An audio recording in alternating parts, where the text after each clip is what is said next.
Hi, this is Roger. Thanks for dropping by. I thought I'd collect together. It'll be lots of little bits because as I go around watering, I'll choose what I want to include in this video. But I mean, the two largest genera basically of orchids are bulbophyllums and dendrobiums. They're the two real biggies. But because of the changes in classifications and things that have been going on with name changes and inventing new names and stuff, the Oncidium Alliance is not a huge distance behind. And the thing is with the Oncidium Alliance, it's just got so many hybrids in there. And a lot of them have been given their own sort of pretend classifications, things like Cambria. You know, it's just made up. Because it's an intergeneric and it's got more than two types of orchids in it. Well, it might have had once, but the problem you get is that when things change their actual higher level genus, it can cause problems with these made up names. And I don't want to get all bogged down in it because quite honestly it's a pain in the proverbial, but I understand why it takes place. Yeah, but if you've got something like an Odontoglossum that's been hybridized with an Oncidium and say something else like a Brassia, that's probably dubious, but yeah, you've got three intergenerics, and then the Odontoglossum part of it gets reclassified as an Oncidium, you've just lost one of the three elements for that intergeneric, and it's now nothing more than a normal hybrid. If you see what I mean, it just gets complicated. But the Oncidium Alliance has some surprises in it. This is one. That's why I'm pointing it up here to remind me to do one of these first. This is a Tulumnea. Yeah? Well, it doesn't sound anything like an Oncidium, does it? But it was once. Once upon a time, these were classed as equitant Oncidiums. Yeah? So they are a cousin. Yeah, they've now been reclassified, given their own genera, effectively, Tulumneas. And I firmly see the reason why these can be named on their own. It's just literally where they come from, how they grow, and the leaves that are almost succulent. These are not flimsy leaves. I'm trying to get a cross-section of one there. They're triangular in shape, looking head-on at that leaf. But look at the depth of it. These are like succulent leaves. They're chunky. There's nothing flimsy about Tulumnea leaves when they're growing properly anyway, which this one now is. A comment on the Tulumneas. If you remember, I had trouble with all the moss breaking down and not allowing the new roots to grow properly. And in addition to that, I had a scale problem last year that actually took out some of my Tulumneas. I actually lost them, so it was a big deal. I finally got rid of the scale. They went away, but because we've had a lot of heat this year in periods, having them bare rooted, because I didn't have any moss at the time, so that's all I could do, didn't work. They were dehydrating at a rate greater than the roots could support them, so they got themselves in a sorry state. As soon as I got the new moss, I've put that moss on the outside of the roots. They're now growing, good new roots coming out. They're recovering quite fast. I'm well pleased. But they once were an Oncidium, now they're Tulumneas, but they're still a relative. They're still in the Oncidium Alliance. And I'll pick some more out as I go round. In fact, let's just get mounts done. Now this, in theory, is a true Oncidium. But I did go out for a coffee just now, so that might have changed. Now this one is Tiny Twinkle. So it's a type of twinkle, but a miniature version of what it is, quite a small plant anyway. And if you look carefully, there's spikes. How many have I got? Two, I think. Two. Well, two I can see. Twinkles often spike from both sides of the pseudobulb. If I keep the flipping thing still, because I'm got the shakes today for some reason, and it's not too much wine before you all say. I just don't feel 100% today. But there's one nut. There's a little spike there, and where did I see the other one? There's another one round here somewhere. Yeah, there's a little spike here. So Tiny Twinkle is going to have some blooms. But it's a typical Oncidium shape. You know, you've got pseudobulbs at the base with little bracts coming out either side, which is where the spikes come from, and then a leaf or two at the top of the pseudobulb. And that can vary. Some only ever have one.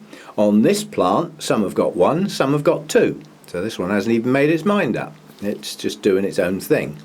But it's a typical shaped Oncidium. Only small. Hence its name, Tiny Twinkle.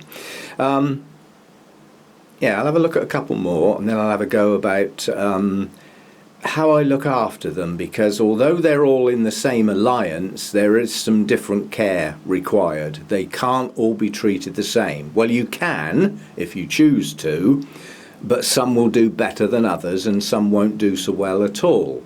So by just accommodating these differences, you should be able to look after all of them, quite honestly. You know, there's not much that's difficult in this alliance. Most of them are quite complex hybrids that you come across, you know, department stores and stuff like that. You know, if you get into the species, well, you need to get the care a bit more accurate. That applies to all genera, quite honestly.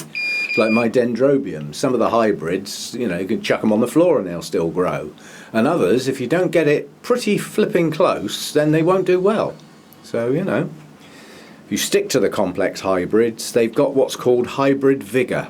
It's deliberately chosen plants that have got vigour in their genes, and then you start hybridising that together and you can almost generate a super vigour. On occasions you just hit it right and you'll get a plant that's virtually unstoppable, and other times you create a weak one. And I'll show you a couple of them in a minute because I've got a couple. They didn't come out right. Beautiful blooms, but the plant don't work properly. Just the hybrid itself has generated a weakness rather than a strength, so it doesn't always work. Anyway, that's a typical looking Oncidium, if a bit small, hence its name, Tiny Twinkle.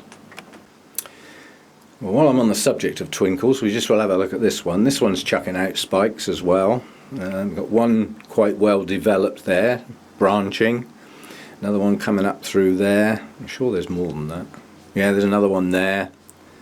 And another one there. So at least 4 spikes on that one at the moment. Now this is a normal twinkle, and once those blooms form their buds and I can see the colour, I'll be able to put a tag back in it, because I've got 2 plants that look almost identical. One of them's yellow and one of them's the cinnamon colour, you know, the orangey autumny coloured one, which I love. It's also the more fragrant one, but I've lost the tag, so I don't know which way round they are.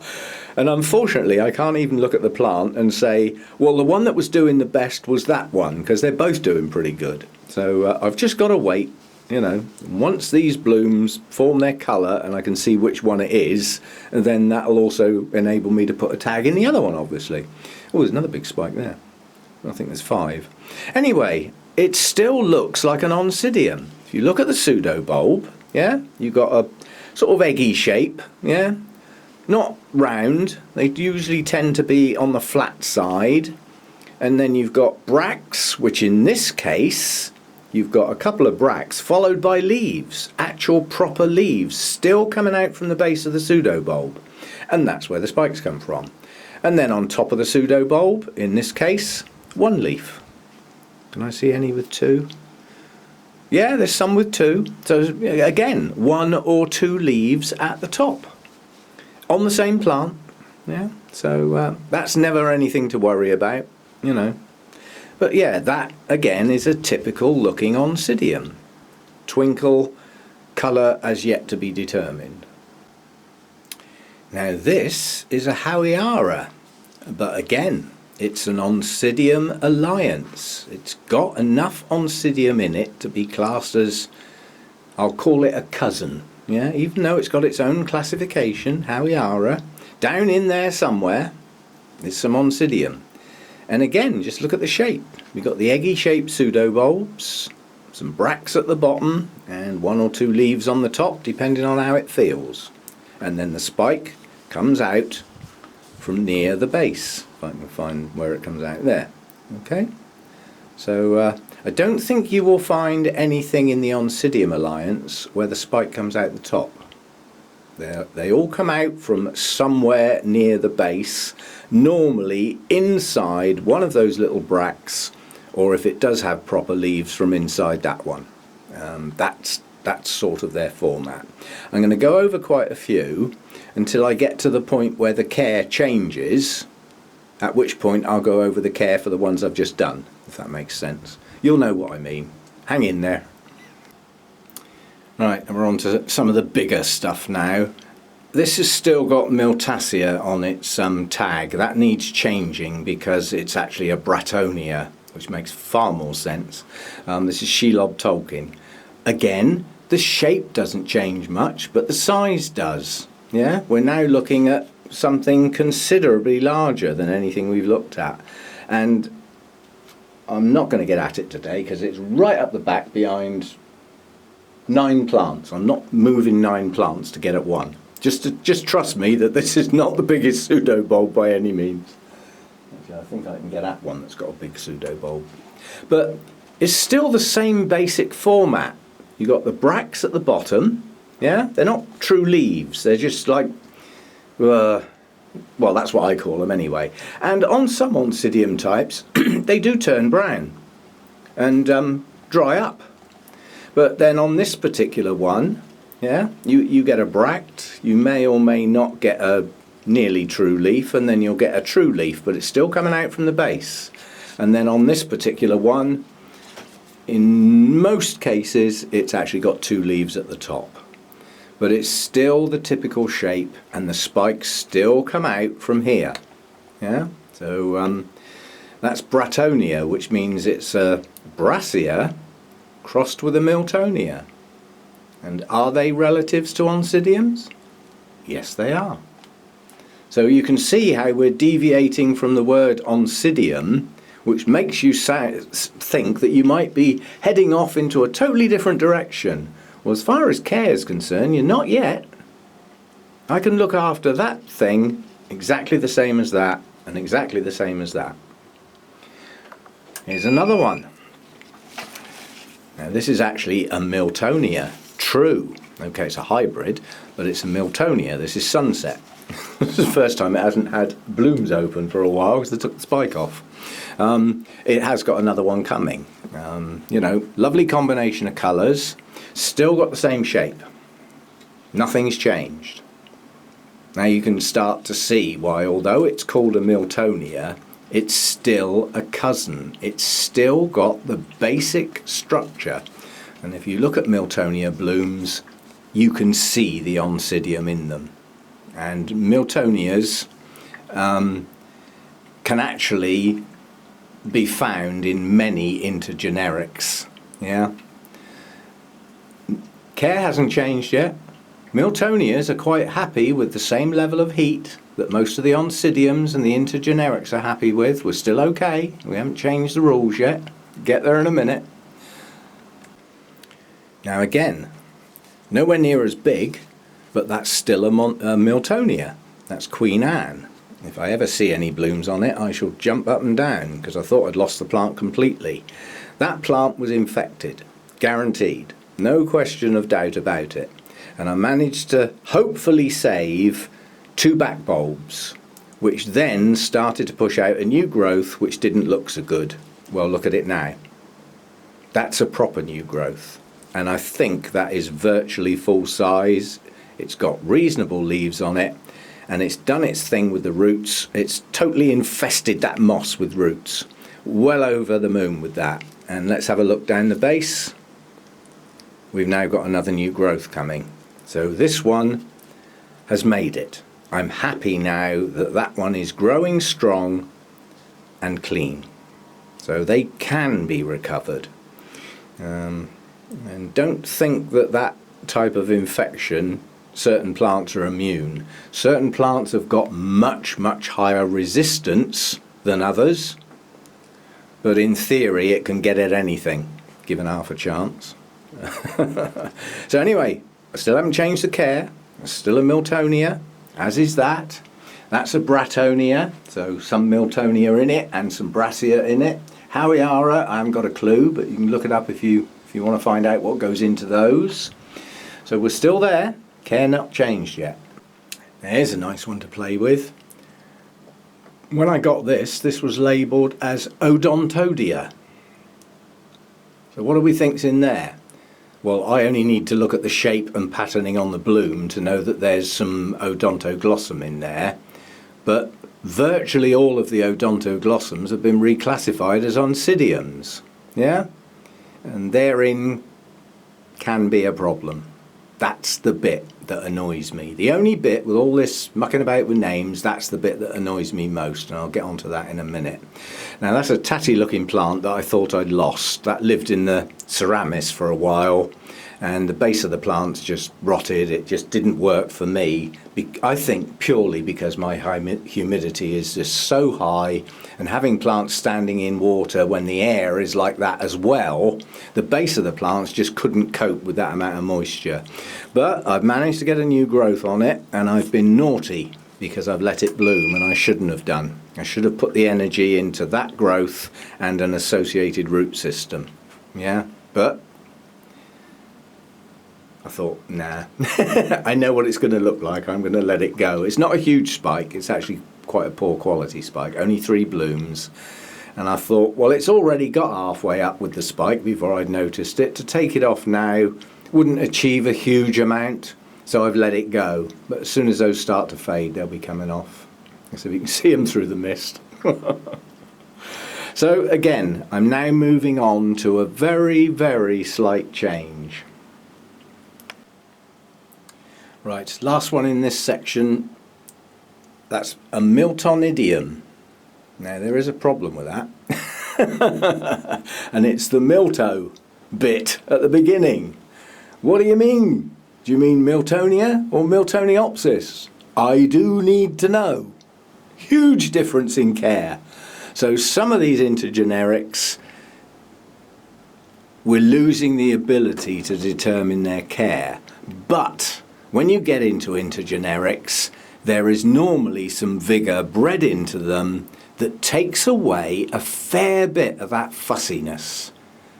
Most of the time, but not all of it.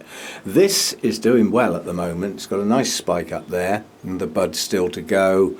Another spike here, and another spike here. It's still got the classic shape, yeah? Some little brack things near the base of the pseudobulb, and then a nearly proper leaf followed by a proper leaf and another proper leaf and 2 sat up the top, yeah?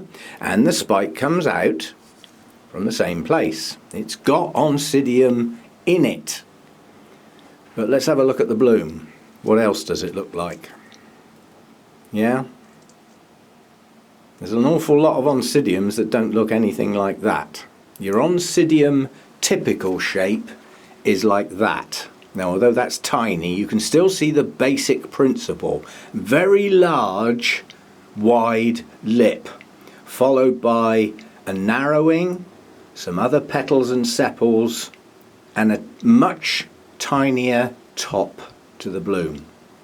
The feature of the normal Oncidium shapes is that lovely wide lip that is considerably larger than the rest of the bloom put together. So that doesn't really look like your typical Oncidium, but there's Oncidium in it, you know, it's in there somewhere. Right, care for Oncidiums and intergenerics up to this point. They will take heat. They don't mind getting warm, yeah? So your Brassias, your Oncidium types, Howiaras, the Twinkles, the Tulumneas, the Miltonias, they can take some heat, yeah? Don't go mad, because whenever I say something can take heat, I will have to put a proviso in. They will not take dry heat. There are virtually no orchids that like dry heat. They all need some humidity in the air. And the higher that temperature climbs, the more important it is. And conversely, the lower the temperatures, then high humidity starts possibly becoming a problem. Yeah, in low temperatures, without good air movement, you add high humidity in, you're leaving yourself prone to rots and things like that. Not in cold temperatures. But then these shouldn't be getting cold, you know. A good temperature range, I would say, for the normal Oncidium types and their brothers and sisters and cousins and aunts and uncles, up to a point, they will go down to sort of 12, 13 degrees in the winter at night, but it would be better if you could keep it a few degrees higher than that. They will stop growing if they get too cold, and a lot of Oncidiums have not got an annual cycle. They can mature a pseudobulb in 8 to 9 months, a lot of them, yeah, and then the cycle will start again. So from the point of the new growth to the point that growth matures is not a year, like on a lot of other plants. It's less than. So you can have new growths pushing on in the middle of winter. Well, if you get them too cold, those growths will not mature properly. They'll just stay small and often won't bloom as a consequence. It doesn't mean there's anything wrong with the plant. It just doesn't like it too cold. And in the UK, it doesn't do so well in the short day lengths either. Combination of the two means they slow down quite a bit. If they slow down quite a bit, they don't need as much water. And if they're not growing much, they don't need much feed. So just the seasons can dictate the care. When they're pushing out new growths and a spike either side of a pseudobulb, they're going to drink and they're going to need feeding. They're not going to do that on their own. They'll suck all the life out of the old bulbs. So you've got to get it in through the roots. Another thing, Oncidiums and their intergenerics can push out their new roots at various times. And it is plant specific. So you've got to get to know your own plants so that you know when to predict the new roots. Some of them will start a new growth and almost immediately start some new roots. Some of them, the new growth is fully mature before the new roots come. Well, the new roots determine when you repot, if you need to. Only a few reasons to repot Oncidiums. Number one, crap media, or media breaking down, or totally unknown because you bought it in and it looks pretty grim. Well, get it out the pot. If you leave it in there, their roots are relatively small. Some of them are incredibly fine, like on the twinkles. They haven't got chunky roots. Well, you leave them in poor media, you will lose that root base and you've got to start again. And especially if that's quite a big plant, you might not be successful. So don't lose your root systems on these. Repot because it's outgrown the pot, but wait for signs of new roots. Yeah? Otherwise, why are you repotting it? Then we go back to the rubbish media, which will do more harm than good, leaving the plant in it. Yeah, so reasons to sort of pot on and repot. If you're going to dramatically change your media, so if you're going from a bark and moss mix to pure bark, you'll probably be okay. You go from pure bark to water culture, you might not be so lucky. It's a very dramatic change to come out of a media that actually dries quite quickly to suddenly being stood in water. Yeah? So perhaps do it in stages, you know, go from a halfway house or something like that. But quite honestly, Oncidiums will grow in or on almost anything. So your media choice is not that important. Yeah? I would suggest that the strong, fast-growing ones aren't going to do so well on a mount without the support of some moss. So bare-rooted on a mount may not be the best of ideas unless you want to water a couple or even 3 times a day when they're drinking heavily, producing new growths and spikes. Yeah, that's your thing. It's your choice. They will grow like that, but you'll have to work hard. Yeah?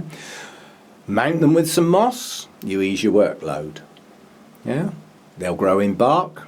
I'm sure they will grow, well, I've seen them growing in water culture. I've seen them growing in semi-water culture. I've seen them growing in hydro. I've seen them growing in semi-hydro. So what you grow them in or on is not of huge importance, but what will bring them down is a dramatic change from one end of the scale right up to the other. You probably will lose some roots. If you don't, well done, but a lot of people will. Right, now we get to the care change. And it's really triggered by this, because this is probably half its genetics are Odontoglossum. Yeah? So everything I've talked about so far, up to this point, is fine with temperatures. Yeah? You can climb them right up into the high 2s, even into the 3s if you can keep the humidity high, and they don't mind it. They like good light. Yeah? I won't say direct sun. I never say direct sun. Personally, I would not put an orchid in direct sun for any more than a short period of time, and then only in the morning or the afternoon. But that's me. I know others grow them fine. Outside, in the sun, with the fresh air and the breezes, getting rained on, and it looks and works great.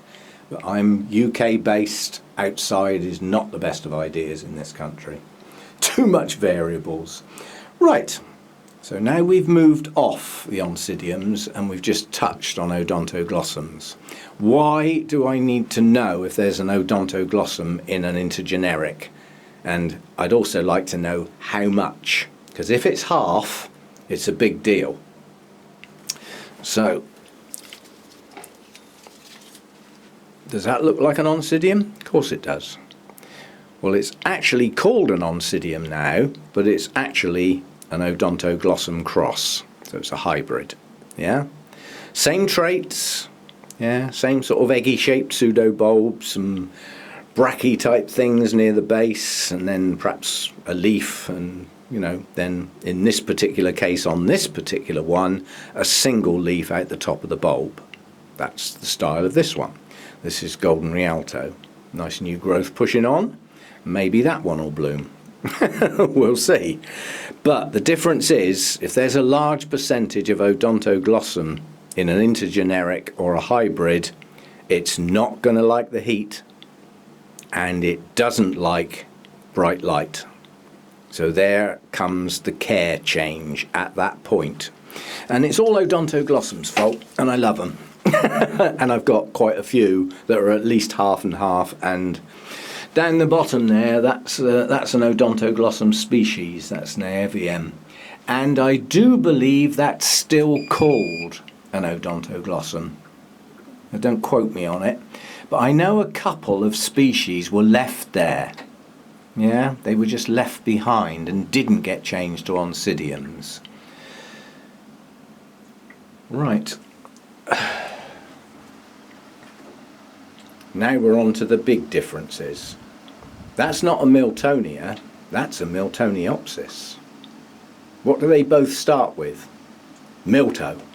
Yeah? So if you use Milto on the front of an intergeneric or hybrid, how are we supposed to know whether it's a Miltonia, which can live with the rest of the Oncidiums and intergenerics, pretty good light, don't mind heat? I wouldn't recommend that for a Miltoniopsis. They grow best in much cooler temperatures, lower light levels, and they need air movement. These are fussy. Get it wrong, they keel over. Get it right, and they grow like a weed. I wouldn't say I've got it quite right yet, because it still gets pretty warm in here at times, and when it gets warm in here at times, these don't do so well. They just can't hydrate themselves. It's not where they come from. Yeah? So Miltoniopsis, the fussy one. Keep it cool, keep the air moving, don't let it get bone dry. Yeah? See, the ordinary Oncidium types, they're drinkers, but if they get dry for a day or two, they won't die and you won't lose your roots. But you let these get dry and they will not be happy. And anything that makes these not quite happy, and they start to go down fast, whereas the Oncidiums are pretty sturdy ones and their alliance. But nonetheless, Miltoniopsis is in the Oncidium Alliance. It's a relative, and yet the care is totally different. Right, I'm not even going to show you the name yet, but does this look like a normal Oncidium? Yeah, egg-shaped bulbs, a couple of bract-like things near the base, and then a leaf or two where the spikes come out, and a leaf or two on top of the pseudobulb. To all intents and purposes, Oncidium Alliance, yes, But what's on that tag? That's on that tag. You get that warm, it won't like it. Somewhere in the makeup of that, which has got one of these sort of made up sort of names, Burrageria. I don't know who thought that up. But whatever, the Nelly Islas do not like to get warm. They can take some light, but I wouldn't say they'll take as much as your normal Oncidium Alliance. And again, good air movement to help keep them cool. Probably better not to let them stay dry for any length of time. But if this one's subject to heat, it's not going to be happy. How the hell are you supposed to know that? Well, in my case, by losing a couple. Yeah? I've lost 3 of those at some point in my time, over a period of time, until I just kept listening to other people on videos and finding out as much as I could, and suddenly the penny dropped. They're not like your normal Oncidium Alliance. They don't like to get warm. So I keep mine down in the lower stories. Lower temperatures. Yeah. So there's always an exception to a rule. How the hell you're supposed to find that out, I really don't know, unless you do your homework. And then we're back to that again, aren't we? Do your homework. That's all you can do. Find out as much as you can about the plants you're about to get. And depending on what you find out, you might change your mind. Because sometimes the pretty blooms will give you more trouble than perhaps is the amount of effort you want to put in. Yeah? So stick within your boundaries, you know. As I say, I sort of think along the lines, if you can grow the Phalaenopsis type dendrobiums and the nobly hybrids, what else? Other stuff that fits into that category. I can't include anything on that shelf, that's totally different. To a degree, Phalaenopsis. If you grow a few different varieties of orchids and they do well for you, then you will be able to grow the Oncidium Alliance into generics, right down to the actual Oncidiums. You'll be okay. Yeah? Back to where we started, Tulumneas. They were once equitant Oncidiums. They're now Tulumneas. They're different. Yeah? That's why I wanted to go round full circle. Yes, they were once Oncidiums, but you can tell by looking at them, they're not like normal Oncidiums. They're nothing like normal Oncidiums, so I believe they justified their name change on the grounds they not only don't look like them, boy don't they grow like them either. These grow often out in the open, quite exposed areas, with their tiny little roots spreading all over little branches on shrubs and things like that. They're often subjected to sun, but where they come from, if there's any still left on the bushes, is around the Caribbean basin.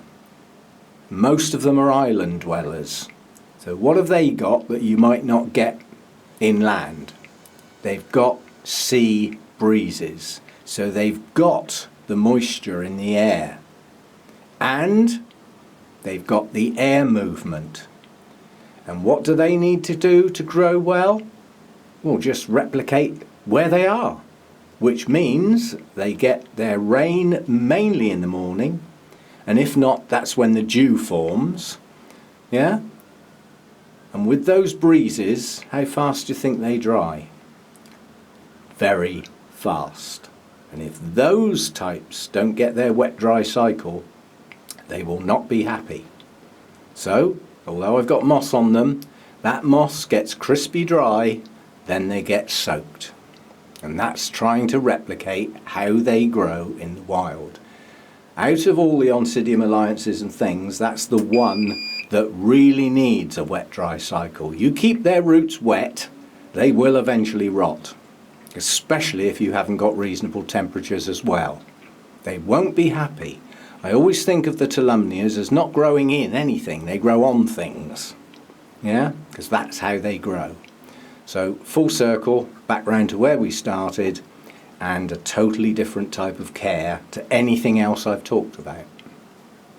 Yeah, but if you can give them that wet-dry cycle, and you can give them some good light, they are incredibly rewarding plants to grow. Okay, so that's my take on the Oncidiums. They're cousins, brothers, sisters, aunties and uncles, and if you total them all up together with the sheer volume of hybrids that are in amongst that lot, you've got a hell of a lot of choice.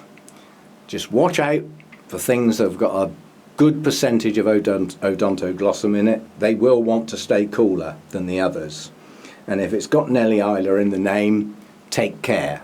If it's a Miltoniopsis, take care. They need different care. They need to stay cool. All the others just aren't quite so fussy. They seem to do reasonably well in most environments. A bit like the Phalaenopsis, quite tolerant, you know, forgiving. So give them a go. Multitude of choices. I mean, I haven't got a huge amount out at the moment, but that is an Odontoglossum. Yeah, it's actually hybridized with something else donkey's years ago. But yeah, so that's one. That's an intergeneric alliance. That's an Oncostelli. So it's got the ONC bit at the beginning. So there's Oncidium in there. Yeah. So that's a wildcat. That's bobcat. We've got this one. That's Peter Comp. That's a Miltonidium. Well, it was last time I looked, probably changed while I've been talking. You know, there's another one there. That's got a large percentage of Odontoglossum in it. It's the patterning. It helps give it away. And that's the only true Oncidium shape that I've got in bloom. And that's not an Oncidium, that's a Howiara, but it does typify the shapes. So, a multitude of choices, every colour you can practically think of. Talking of colours, what colour do you think that's going to be when it comes out? And so I'm trying to get the camera to not be silhouetted. Yeah, that's going to be something else when that opens. It's going to look incredibly like that, but whereas that is red, what colour do you think that's going to be then? You'll have to wait and see, like me. It's just that I happen to have seen it before. It hasn't actually bloomed for a while, but that's not a bad spike. Not a bad spike for that one. It's the plant's over here. Yeah, it's decided to climb all out through the jungle and find a bit of daylight. So it's a bit longer than it possibly might have been if I'd actually got that in better light when the spike was younger. It might have actually formed its buds further down the spike instead of extending, which would have made it easier to handle. And I'm going to finish on a really good Oncidium. No, it's not an Oncidium. And I think it was Lynn from Down Under actually said that if the leaves start to turn a reddish pinkish colour, it's going to bloom. Yeah, well, you just love it when a plan comes together. Nothing spectacular, but I'm sure that's what they're supposed to look like. Whether that's a good blooming for a plant that size, I don't know. That's a bit dry. That needs a dunk. Next time I got some clean water, I'll give it a dunk. But yeah, it's actually bloomed. A strange looking thing. Nothing like an Oncidium, but you know, it's still a bloom. Okay, see you again. Hope you've enjoyed that. A few tips here and there. Little bits of guidelines. But quite honestly, certainly the Oncidium-based intergenerics are a pretty safe bet. They're pretty easy going. Not too difficult at all. Get back up there. And some of the Oncidium species, they're not difficult. You know, they're okay if you want to go down that line and have a few species dotted around. But you might need to get a bit more accurate with your temperatures and your lights for the species. You know, they do need to be a bit closer to their wild environment. But certainly the intergenerics and the hybrids, if they haven't got Miltoniopsis in them and they haven't got Odontoglossum in them, they're going to be pretty easy. If you include either of those two, it doesn't make them extremely hard, it just means you do have to watch the heat levels and try and keep them cooler and keep them happy that way. And if it's got Nellie Isla in the name, well, good luck. See you again.